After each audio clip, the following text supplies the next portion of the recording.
السلام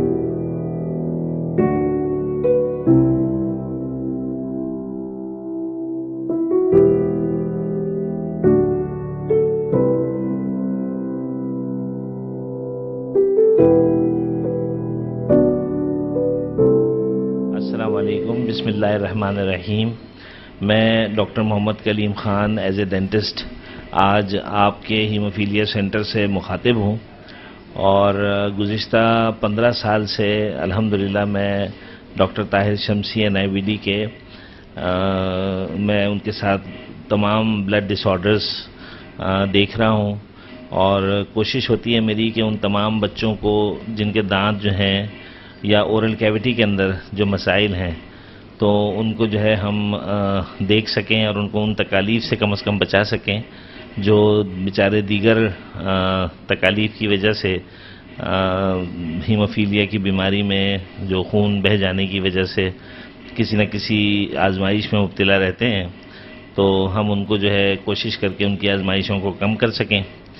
تو یہاں پر الحمدللہ میں as a board member haemophilia Pakistan haemophilia society کے ساتھ کام کر رہا ہوں، اور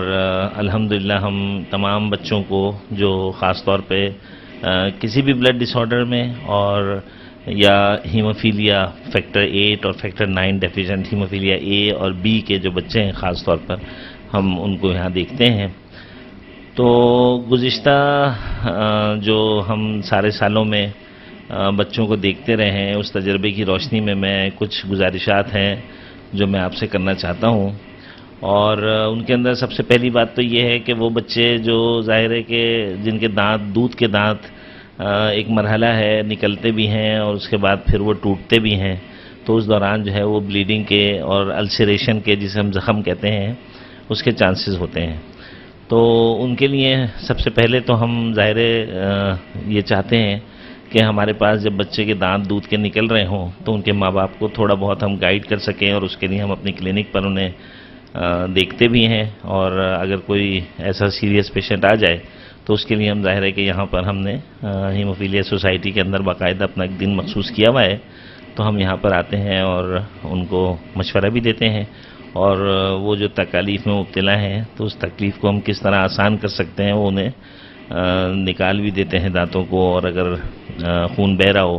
تو پھر ان کو تجاویز کے ساتھ رخصت کرتے ہیں کہ وہ اپنے گھر میں اس کو کس طرح اس سے بچا جا سکتا ہے۔ تو پہلا مشورہ تو میں ایک جنرل جو ان خاص طور پہ جو آج کل کووڈ-19 کے حوالے سے پینڈیمک ہوا ہے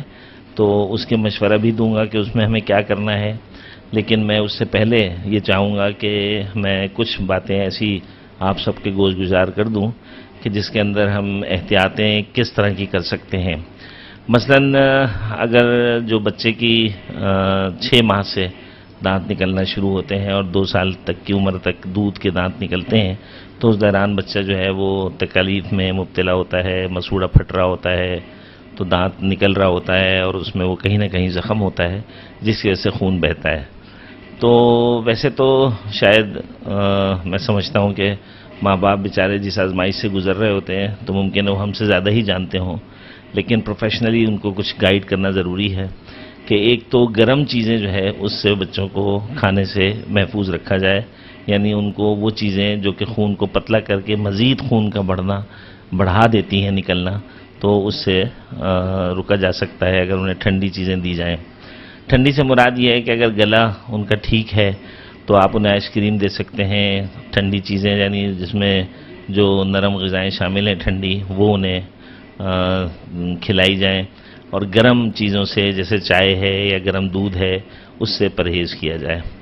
دوسری سب سے اہم بات یہ ہے کہ میٹھا جو ہے وہ گو کہ ہم سب کے لیے نقصان دہ ہے، تمام بچوں کے لیے، اور خاص طور پہ جو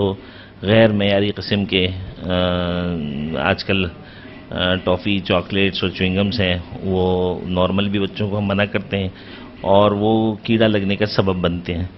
تو ہمیں ایسے بچوں کو خاص طور پہ دانتوں کی صفائی کا خاص خیال یوں رکھنا ہوتا ہے کہ اگر وہ دانت میں کیڑا لگ کر وہ دانت کے اندر پس پڑتا ہے یا کوئی تکلیف سے دوچار ہوتے ہیں تو پھر ظاہر ہے وہ کسی نہ کسی ٹریٹمنٹ کی مجبوری ہو جاتی ہے اور پھر ہمیں وہ کرنا پڑتا ہے، جو کہ بہرحال ایک مشکل کام ہوتا ہے ہمارے لیے بھی اور ان پیشنٹس کے لیے بھی۔ تو گزارش یہ ہے کہ ان بچوں کو، اگر تو یہ بچے بہت ضد کرتے ہیں، ظاہر ہے کہ ایسے بچے جو ہوتے ہیں تو ان کی تمام ماں باپ جو ہے خواہشات کو پورا کرتے ہیں، تو ہماری خواہش ہوتی ہے کہ ان کو اچھے احسن طریقے سے پہلے تو سمجھایا جائے اور ان کی عادت نہ ڈالی جائے۔ اسی طرح چپس ہوتے ہیں، گو کہ وہ نمکین ہیں لیکن وہ چونکہ سخت ہوتے ہیں تو وہ ظاہر مسوڑوں کو السریٹ کر سکتے ہیں، جبکہ وہ پہلے ہی دانت نکلنے کی صورت میں تھوڑا سا زخمی ہے، تو آپ کو سخت چیزوں میں چپس وغیرہ بھی شامل ہے، ورنہ عموماً وہ سمجھتے ہیں کہ شاید چپس تو بہت ہی نرم چیز ہے، لیکن اس سے بھی احتیاط کرنی چاہیے۔ دوسرے یہ کہ جب دانت جو ہیں وہ ٹوٹتے ہیں، جب وہ 6 سال کا بچہ ہو جاتا ہے تو پھر ٹوٹنے کا عمل شروع ہوتا ہے، اور 6 سال سے لے کے 12 سال تک خاص طور پہ دانت ٹوٹتے ہیں اور نئے دانت نکلتے ہیں۔ تو اس بات کا بھی خیال رکھنا ہے کہ جب وہ دانت ٹوٹ رہے ہوں اور نکل رہے ہوں تو پھر اس وقت جو ہے وہ دانت ہل رہے ہوتے ہیں۔ اب جو نارمل بچہ ہے وہ تو ظاہر ہے کہ اس کو آپ نے ٹھنڈی چیز دی، خون رک گیا، لیکن یہ کہ پھر ایسی صورت میں اسے فوراً فیکٹر کی ضرورت پڑ سکتی ہے اگر دانت ہل رہا ہے، اور اس کو پھر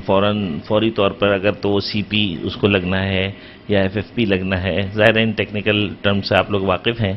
تو اسے جو ہے وہ فوری طور پر آپ اپروچ کریں جہاں پر بھی اس کا علاج ہوتا ہے، تاکہ وہ دانت یا تو ہم نکال دیں اسے، اور یا یہ ہے کہ اس کو فوری طور پر ایف ایف پی لگا کر روکا جائے اگر وہ زیادہ نہیں ہل رہا ہے تو دونوں صورتوں میں جو گھر پہ آپ ریمیڈی کر سکتے ہیں وہ ظاہر ہے کہ جو آپ کو یہاں پہ وہ بتاتے ہیں کہ آپ کو کون سے انجیکشن لگانے ہیں اس کو، تو وہ انجیکشن لگائے جا سکتے ہیں، گھر میں اس کا وائل رکھا جا سکتا ہے، اور اس کے بعد اس کو کس طرح بینڈیج کرنی ہے، اور بینڈیج کے اوپر بھی اس کے جو کیپسولز ہیں ٹرانزمین کے، وہ آپ پاؤڈر کی صورت میں ڈال کر اس کو گھر میں اس کو فوری طور پر اس کی ریمیڈی کی جا سکتی ہے۔ اسی طرح چائے کا جو ٹی بیگ ہوتا ہے، جو لپٹن کا ٹی بیگ ہے یا کوئی ٹی بیگ ہے، تو اس کو بھی گیلا کر کے آپ نچوڑ لیں اور اس کے بعد اس جگہ پہ جہاں پہ وہ بلڈ نکل رہا ہے اس جگہ پہ رکھیں گے تو انشاءاللہ اس سے بھی خون رک جاتا ہے۔ تو ایسی تمام ریمیڈیز والدہ وغیرہ سب جانتے ہیں جو گھر میں فوری طور پر کی جا سکتی ہیں۔ تو میں سمجھتا ہوں کہ ایسی صورت میں سب سے پہلے تو آپ کو فوری طور پر رابطہ کرنا چاہیے، جیسے ہمارا یہ سینٹر ہے ہیموفیلیا پاکستان سوسائٹی کا، تو یہاں پر ظاہر ہے کہ ایوری ٹائم آپ کو کم از کم ٹیلی فون پر بھی ایک مشورہ دیا جا سکتا ہے۔ اب ہم آتے ہیں اپنے خاص طور پر ان حالات میں جس میں آپ کا اپروچ آج کل گھر سے نکلنا مشکل کام ہے، تو اس صورت میں ان لوگوں نے یہاں انتظام کیا ہوا ہے اور میرا ٹیلی فون نمبر بھی موجود ہے، اور ہم کسی بھی صورت میں انشاءاللہ کم از کم مشورہ آپ کو دیں گے، اور اگر ایمرجنسی کی صورت میں ہم پہنچ بھی سکتے ہیں، تو آپ رابطہ کریں انشاءاللہ، تو یقیناً آپ کو یہاں سے کوئی نہ کوئی مفید مشورہ بھی دیا جائے گا، اور اگر ممکن ہوگا تو ہم فوری طور پر کوئی اس کا ٹریٹمنٹ بھی کریں گے انشاءاللہ۔ تو سب کو اندازہ ہے کہ کس طرح ہم کام کر رہے ہیں یہاں پر، ایک باقاعدہ پینل ہے ہمارے پاس، یہاں آرتھوپیڈک سرجن بھی ہیں، ہمارے پاس ہیمیٹولوجسٹ بھی ہیں، اور اورل کیویٹی کے حوالے سے جو منہ کی مینیفیسٹیشنز ہیں وہ میں یہاں پر دیکھتا ہوں، تو انشاءاللہ ہم یہاں پہ ہر وقت آپ لوگوں کے لیے حاضر ہیں۔ اور ایک مشورہ یہ ہے کہ ریگولر چیک اپ جو ہے وہ ضروری ہے، جیسے جیسے بچہ بڑا ہوتا ہے کوئی بھی، چاہے وہ کسی بیماری میں مبتلا ہے یا نہیں ہے، تو ہمیں چاہیے کہ ہم ایک ریگولر چیک اپ ڈینٹسٹ کا ہر 6 مہینے ضرور کرائیں۔ اس کی وجہ یہ کہ مسوڑوں کے اندر کیلکولس یا ٹارٹار جو ہے وہ دانتوں پر جمنا شروع ہو جاتا ہے، جو مسوڑوں کو نیچے کرتا ہے اور بون ریزارپشن ہوتی ہے اور دانت آہستہ آہستہ ہلنا شروع ہو جاتا ہے، جو پکا دانت ہے وہ بھی۔ تو میں سمجھتا ہوں کہ جس کو جس چیز کی بھی ڈیفیشنسی ہے وہ ایف ایف پی لگوائے یا فیکٹر 8 لگوائے یا فیکٹر 9 لگوائے، جو بھی اسے ہے وہ لگوا کے فوری طور پر ہمارے پاس پہنچے اور ہم اس کو اسکیلنگ یا صفائی جسے کہتے ہیں وہ ضرور کروائے، تاکہ آئندہ کسی ایسے وقت میں جب کوئی مشکل حالات ہوں اور منہ سے خون آنا شروع ہو جائے تو وہ اس سے بچا جا سکے۔ تو باقی میں چاہتا ہوں کہ آپ ہیموفیلیا سوسائٹی کے لیے، اور میں بھی ان کا بہت مشکور ہوں کہ انہوں نے ہمیں ایک ایسا پلیٹ فارم مہیا کیا ہے کہ جہاں پر ہم نہ صرف یہ کہ ان کی بچوں کی خدمت کر سکتے ہیں، اور آپ لوگ سے بھی درخواست ہے کہ آپ بھی ان لوگوں کو اپنی دعاؤں میں یاد رکھیں، اور اس خاص طور پہ ان حالات میں اللہ تعالی ہم سب کو، تمام مسلمانوں کو بھی اور تمام انسانیت کو اس مشکل حالات میں اللہ تعالی ہمیں اس سے نکال لے اور ہم آسانی سے ایک دوسرے کی مدد کر سکیں اور ایک دوسرے کا مداوع کر سکیں تکلیف میں۔ بہت شکریہ۔